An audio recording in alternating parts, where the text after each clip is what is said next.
going down, everybody? It's your boy, That Guy My High, tuning back in for another reaction. This time we got one of them Anna horror stories. Shout out to Anna Horror Stories.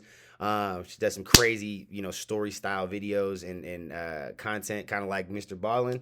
But yeah, this one's called Craziest Reactions of Teen Killers Getting Life Sentences. That just sounds crazy to me, bro. Like, to be a teen and getting a life sentence, like you're a baby. You ain't even started your life, or you're a baby adult. You know what I'm saying?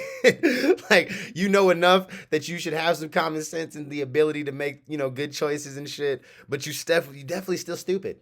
As a teenager, we were all dumb as hell. You know what I'm saying? Even if you were intellectually smart, even if you had the street smarts, at some point in your life, in your teenage years, you could probably agree with me that yeah, we were dumb. We was all dumb. You know what I'm saying? We had a lot to learn, a lot of wisdom to gain. But anyways, let's give a big shout out to all the members real quick, and let's jump into this video, man. We got Lynn Willow, Kara, Epic, Driver Thoughts, Misty Summers, Ryan Parks, Mr. Paraforce, Sam, Christy, Keith, Manly, Jamal, Funny Farm, Happy Chick, Hologirl, Taylor, Marla, Diesel, Nick, Creatively Insane, Nicole, Aaron, Mama Dukes, Robin Lynn, Amy Jane Doe, Liz, Nugget, My Hood Life, and Gary Willis.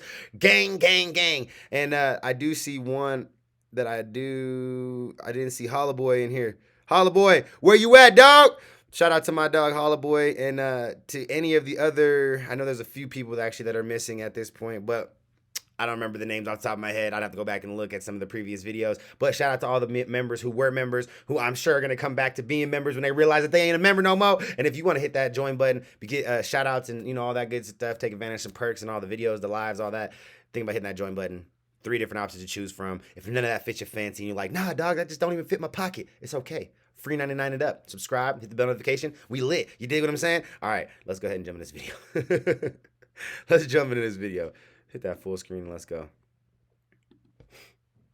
Let me go grab my coffee. Shit. Shondell shot him and killed him. My son is not a monster. He is not a monster. He smiled as his sentencing was read aloud. You'll go to prison for the rest of your life. That means you'll die there. What is going on? Why are these people like this? And Khalil repeatedly hit him in the head. The following stories tell the tale of 3 young teenage killers who had crazy reactions to getting life sentences. I mean, I hope you would have a crazy Shondell reaction Jackson was born in February of 1991. His life took a turn for the worse on July 6th of 2009. He was walking through the campus of University of Wisconsin-Milwaukee alongside a friend of his, 20-year-old Derek Thomas. They came across a student who was walking to his River West apartment, which is located no more than a mile away from campus. This student was 21-year-old Nathan Potter, who was a senior at the university at the time. Nathan was talented and creative. He was well loved by friends and family, and he had his whole life ahead of him. All of that would change forever when he came across Shondell and Derek. These 2 men planned to rob Nathan. They held him at gunpoint and demanded that he hand over all of his money. But when he insisted that he had none, Shondell shot him and killed him. Both men would later pay for this cowardly and heartless act. He was arrested and his case went to trial.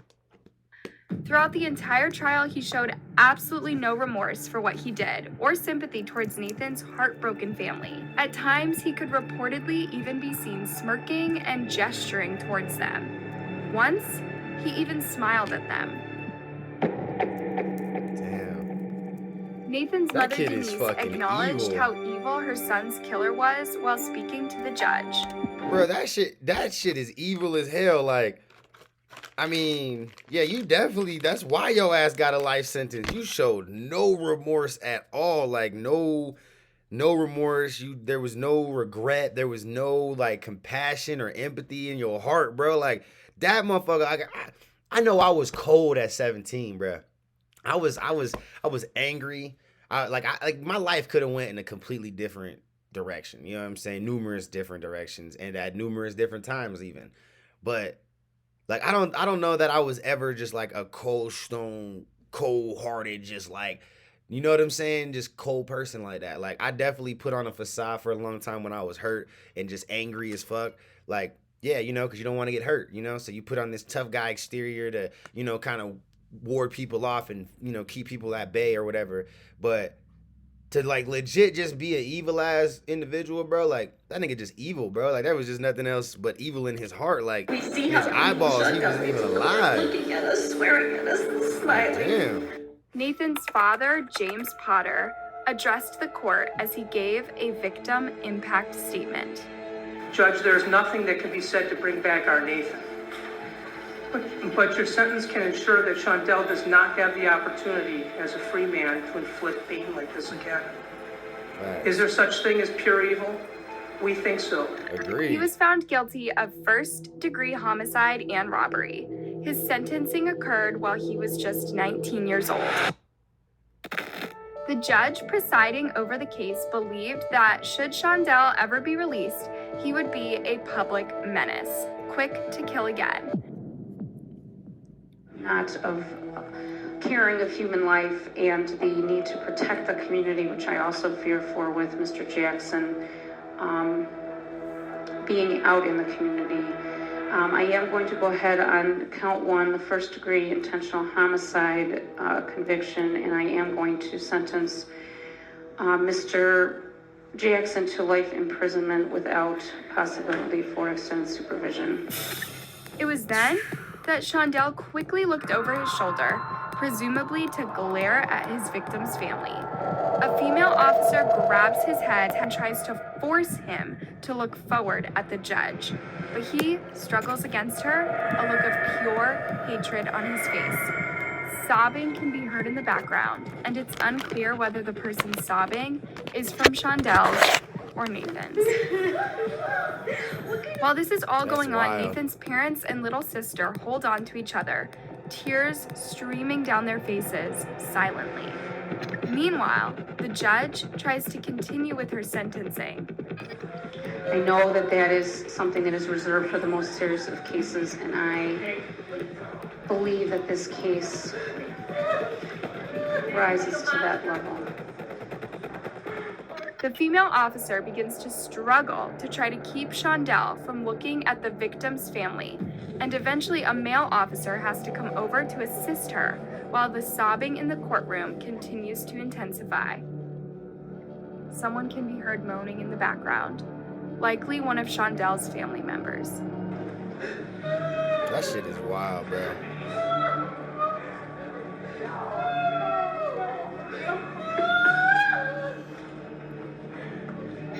While the officers struggle to regain control over the courtroom, someone not in view screams no at the top of their lungs.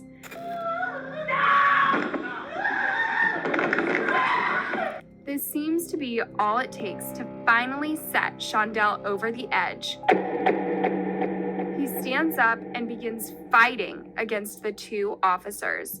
A lawyer dressed in a suit and tie has to come over to try to help them. Shondell is fighting hard, so much so that the wooden table in front of him is pushed away. With the help of other officers and reportedly the use of pepper spray, they manage to get Shondell down to the ground. There's a lot of crying in the background while all this is going on, and you can even hear Shondell's own family offering words of encouragement and support. Eventually, the officers manage to get Shondell under control and bring him back up to his feet.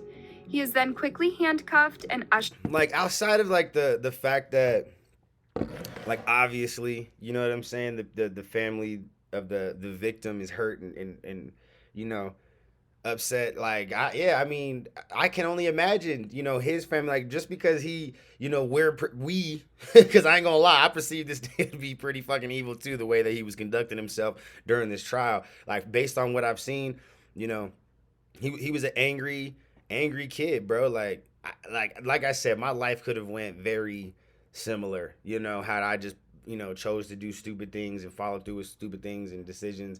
And you know what I'm saying? Like, we all could have, you know, that one of them choices you got away with, one of them things you might have did in the past, that could have been the thing. You know what I'm saying? So be lucky that wasn't the thing. But knowing like how I was at his age, bro, like, especially when he caught the case, you know, 16, 17, like, I was knucklehead, bro. I was a knucklehead and a half. So, like, I can only imagine, you know, how I would have reacted at that time in my life. Like now I look at it and I'm like, bro, that would be dumb as fuck. Like I would not put myself in that type of situation, especially once I'm already caught. Like I'm not gonna egg the situation on. But that's me thinking now as a 30-year-old, right? Like when I try to think back as like the angry, 17, 18, 19-year-old that I was, like I don't fucking know, to be honest with you, bro, because I was so quick tempered, so just like I was a reactionist. You know what I'm saying? I was a reactionist. Like, hey, pun intended. Yes, I was not just a reactionist as far as like, yeah, we sit here and do reactions, but I reacted, bro, like to anything and everything. Like that's just what it was. Like if you said something to me I didn't like, I'm reacting to it. If you looked at me a way I didn't like, I'm reacting to you. Like any little thing, bro, like I was on a constant defense, and this constant defense caused me to be on like a very aggressive, or to have a very aggressive offense, right? Like as soon as I felt like somebody was trying to put me in a position where I didn't want to be or didn't like, or to harm me or whatever, like I was about to get you first. You know what I'm saying? I was about to react first because I was a reactionist, goddammit. Out of the courtroom. He continues to fight them, and at one point, an officer has to grab the back of his head to keep him under control. Just before he is taken out of the door, you can hear a woman wailing in the background, likely Shondell's mom. Another one of Shondell's family members screamed at Nathan's family as she was pulled out of the courtroom. It was as if she believed Shondell's sentencing was their fault. Nathan's emotional mother was interviewed after the sentencing. She explained how terrified Nathan's young sister was to go into the courtroom that day and be around Shondell. Our little girl was afraid. She was afraid that he was going to try and kill one of us. She was afraid. Especially when they were yelling threats. She's like, how can I sleep now? What is going on? Why are these people like this? I hope that as he spends the rest of his life in jail, that he comes to terms with it and does value human life, and that there is some redemption for him at some point. But that's totally up to him. And for his family to say to us, we hate you, what's that all about? We didn't do a thing to him. Meanwhile, Derek. I mean, yeah, but at the end of the day, that's her. That was most likely like how she, the lady said, Anna had said, like that was probably his mom. Like, parents are gonna stand by their kids, man. Like, even if she knows that it was wrong and it was terrible, like she knows a different side of her son, right? Like she knows the caring side, the fun loving side of her kid, because it's her fucking kid. So yes, this to her is like, it's a mistake. Like he made a mistake. Like why are you ending his life for making a mistake? Like, granted, the mistake he made was unexcusable, and you can't replace life when you take one. You know what I'm saying? That's just the way it is. It don't matter how many kids you try to have, you're never gonna replace somebody else's child. So yeah, there's no replacing the person that he took off the planet, bro. And that's why, the sentence was so harsh, and why too, because the way he conducted himself in court.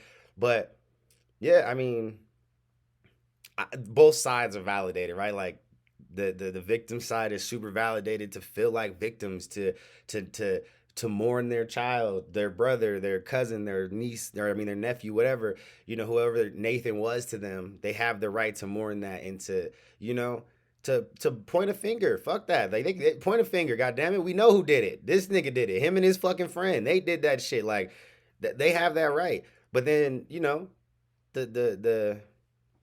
whatchamacallit, what do they call them? The defendants or whatever, they have families too. They were sons and, and nephews and shit like that, cousins and brothers as well. So to think that there's not going to be these very emotional, responses and reactions on both sides I think it's crazy, and it's almost showing a lack of empathy towards the other family too. Like, on both ends, both families lost somebody that day. You know what I'm saying? One might still be breathing, but that he's never gonna live a normal life. He's never gonna be at the birthday parties, the Christmas events, or nothing. Like he ain't going to no family reunions and getting the good barbecue and shit. Like none of that shit. You know what I'm saying? He's gone, bruh. So yeah, they both have a right accomplice pleaded guilty for his involvement. He was sentenced to only 12 years in prison.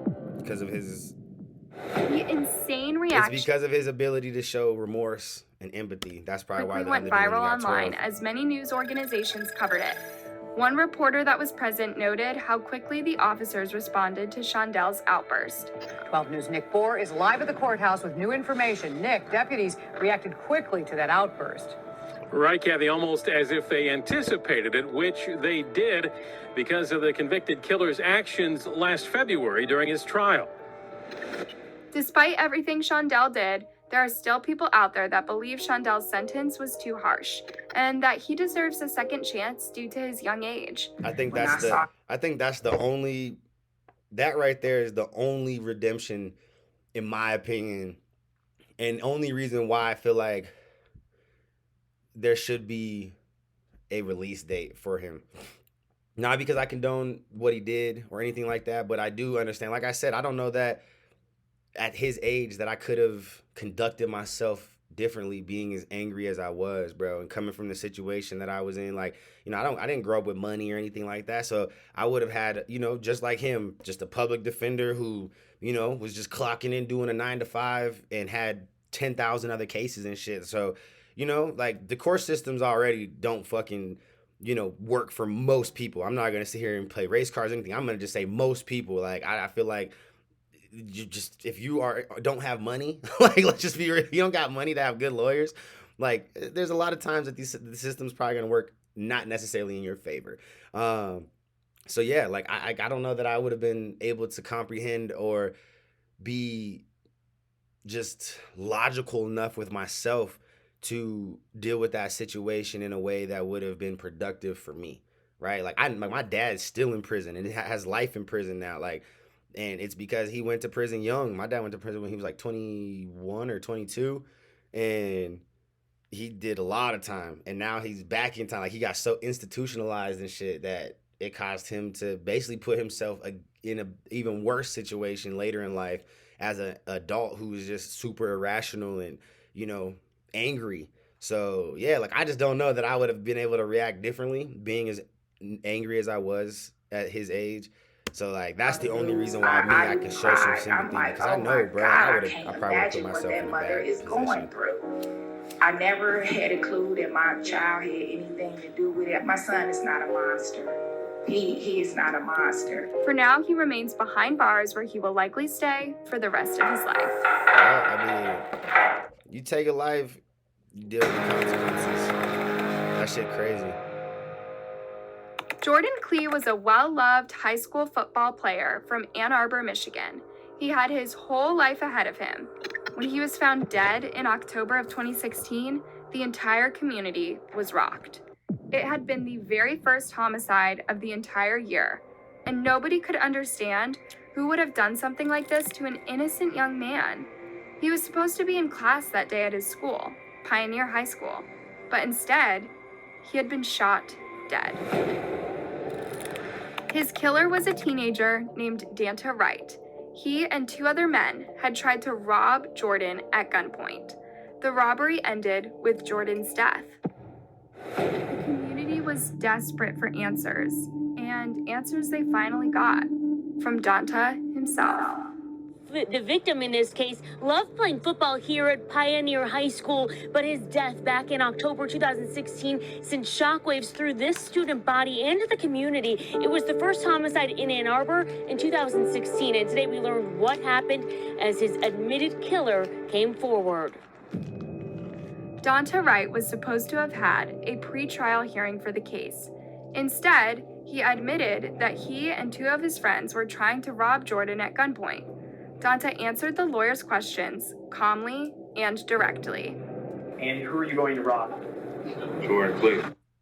Damn. Jordan's heartbroken mother was in court, wiping away tears while she sat a short distance away from her son's killer. She had no choice but to listen as she learned for the very first time what happened to her beloved child.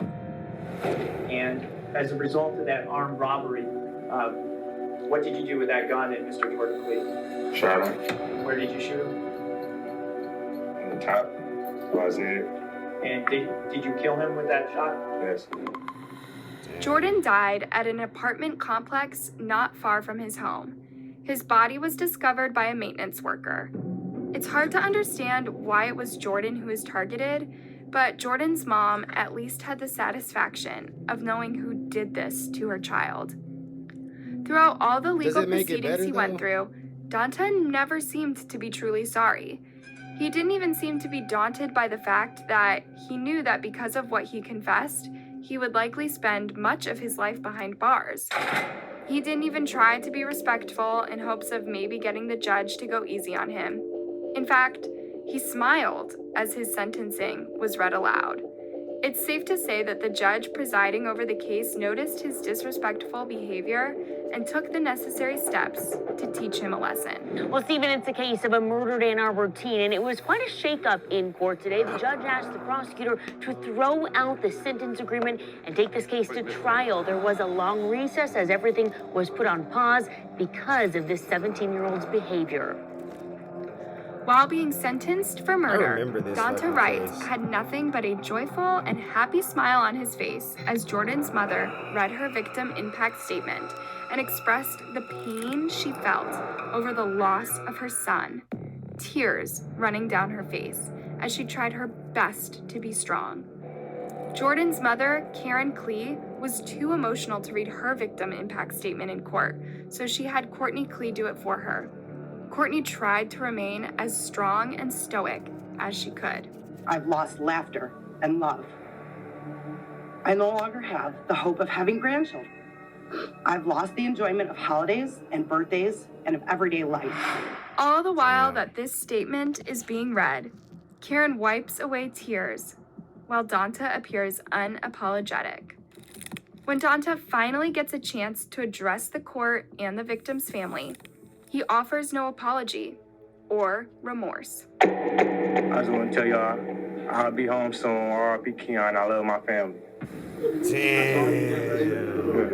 The judge presiding over the case was completely fed up.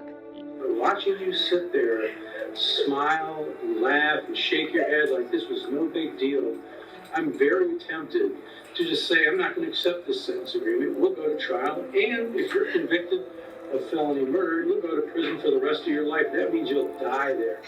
As you can see here in this picture, Jordan and his mother were very close and had a very good relationship.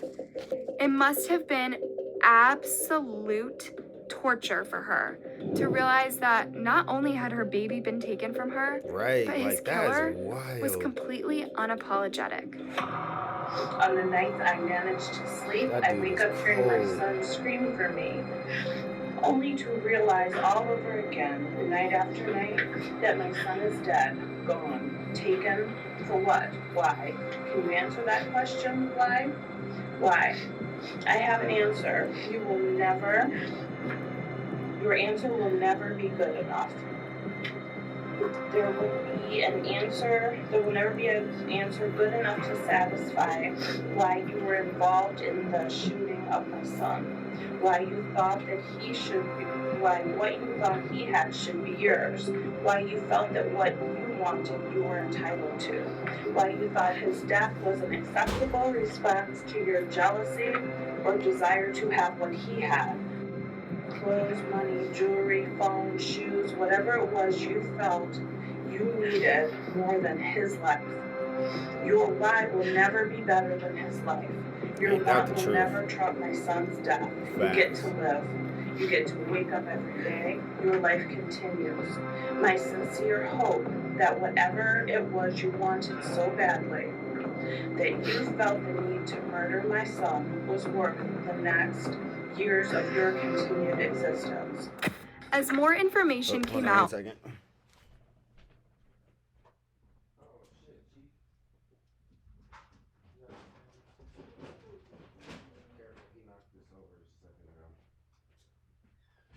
I'll sweep it up. This one's up. About who Jordan was, this case became all the more disturbing. This year was supposed to be a year of celebration, of senior pictures with prom and graduation and parties.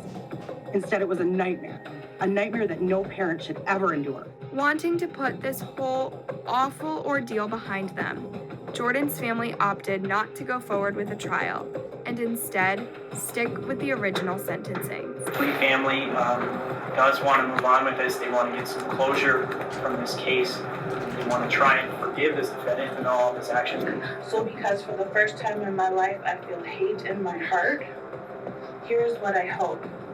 I hope every time you want for a jacket, you stay cold.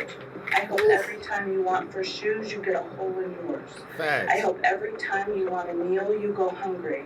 I hope every time you want a bed, you have a sleepless night. I hope that every time you wish for your mother, she doesn't come to visit. But more than anything, because I'm nothing like you, I don't wish or hope any of that upon you. I simply wish you go to prison for the max amount of time your plea agreement allows, that you become something more than what you were taught to be in your miserable life, and because it's obvious to me and everyone here that you need help. Your actions have led you to a prison cell, but you have also created an empty cell that I live in every day. Dante's attorney apologized for him in court. His smiling was in no way meant as disrespectful either to the family, to the victim, or to this court. Dante was sentenced to 23 to 50 years in prison for armed robbery and second-degree murder. Do you think that this is harsh enough? Let us know in the comments. I mean, again, it's one of those situations where you got a young, just unguided, stupid kid making stupid decisions. And yeah, I mean, I feel like that was appropriate. Like, you're going to miss out on majority of your adulthood, you know what I'm saying, spending it behind bars. And hopefully in that time you do have time to reflect and figure out what it is you're going to do to come out and enjoy the last, you know, however many years you got left after. But yeah, I think that was an all right, especially if he gets closer, you know, serves closer to that 50 range. I mean, he ain't getting out until he's like almost 70. So, I mean, you wasted your whole fucking life. This is the story of 17-year-old Frenecha Torres. Frenecha, along with 17-year-old Nicholas Evans and 18-year-old Khalil Miller, took the life of a 21-year-old man named William Tunchez. How did they do it? She promised him intercourse. Nicholas and Khalil knew that William had a crush on Frenecha, and they decided to take advantage of it. They told him that Frenecha agreed to sleep with him if he paid them $300 and came to a wooded area in an Atlanta subdivision. He agreed. When William arrived at the decided upon location, Nicholas pointed a gun at him and Khalil hit him over the head with a stick. There was a struggle as William tried to get a hold of the gun, and Khalil repeatedly hit him in the head. During the tussle, the gun went off and hit William. The three teens took any valuables that William had and then fled the scene. Khalil later checked to make sure that William was dead. William's body would be discovered the next day. At first, police had no idea who William was, nor did they know who had done this to him and why. There is no identification on the body, as we will go through our missing persons reports and see if there's any match to any missing persons reports and this possible victim. Police were eventually able to identify William and piece together what had happened. All three teens had been spotted at the scene of the crime, and all three teens were arrested. Both Khalil and Nicholas admitted what they did and were charged with felony murder, aggravated assault, and armed robbery. Frenecha remained silent. Because Frenecha hadn't technically physically harmed William, she probably believed that her charges would be less severe than the other two teens. You could see her shock clearly when her charges were read aloud in court. You have 3 warrants for armed robbery and 1 warrant for felony murder. Francesca's eyes bitch. were wide, and she shook Yeah. her head in confusion and shock. And you, I'm sure some of y'all are like, what? But the reality is when you cooperate and you make their jobs easier, they're probably going to be a little bit more lenient on you. So the reality is they got their charges and it was what it was. Had she been a little bit more cooperative and maybe helped seal the deal and corroborate stories and shit, even though they didn't even need her at that point. And that's why I was like, cool, you want to be silent? Be silent. Like, we don't give a damn. And that, shit, that accessory charge is a motherfucker. When you was there and you could have stopped it and you could have prevented it, it's a motherfucker. But the reality is she's not understanding that the only reason he was there was because of her. You know what I'm saying? She was the whole fucking plot line of the whole goddamn reason why he was there. So Leo also seemed confused by his second armed robbery charge, while Nicholas simply stayed stoic and expressionless. A beautiful service was held in William's memory by his church family. Sometimes young people are in the wrong place at the wrong time and with the wrong people, said William's minister, Roque Various. Investigators say they're not sure how Tunchez and the three teens made their connection. Tunchez had no connection, I'm told, to the neighborhood where he was shot and killed. The jail records show suspect Nicholas Evans lived just down the street. And all three were identified as being at the scene. Bernacha, Nicholas, and Khalil didn't just go down for William's murder. They were identified as being a part of other recent robberies in the neighborhood too, including one that happened just 5 days before William's death. It's safe to say that they were all looking at quite a bit of jail time, with Khalil in the worst position, since he was legally an adult. The three teens were held at the local jail without bond. One of the craziest parts about this case is that it took place back in 2018, and the case has not been discussed in a public sense. There must be a lot of details going on behind the scenes to explain why, after all this time, these individuals have not yet gone to trial after so much time has passed. No, I mean, but they are all facing serious charges that could land them in prison for the rest of their lives. For those teenagers, because they are kids. We lost a kid, but there are three more over there. They have to suffer with the consequence of what they done. What sentence do you believe is fair in this case? Let us know in the comments. It sounds like they basically just been holding it up to get everybody into their adult years. You know what I'm saying? Because I think they said one of the chicks, or the chick was 16 or 17. The dude was like 17. The little Hispanic kid was like 17 or something like that. And then the Khalil one was already 18 or something. But it sounds like they was just basically just like, all right, we're gonna let y'all sit. Y'all gonna become adults. Even though y'all was tried as, or caught your cases as adults, at least two of y'all, we about to just go ahead and, smack y'all as adults. You dig what I'm saying? That's what it sounds like. It sounds like they just, trying to get them on some crazy shit. Like, we got to just charge y'all all as adults. Fuck just one of y'all. All y'all getting charged as adults. Or it's such a complicated case and they're trying to figure out and negotiate and figure out how, the two minors are gonna, how that whole time's gonna work. Because Khalil, being the adult, there's really not a whole lot you can say about him unless you're gonna basically just kind of be like, oh, his mental capacity, he was only like 10. You know what I'm saying? Like, I don't know. But that's wild. Anyways, man, y'all let me know what you thought about that in the comments below. Let me catch you on the next one. Peace.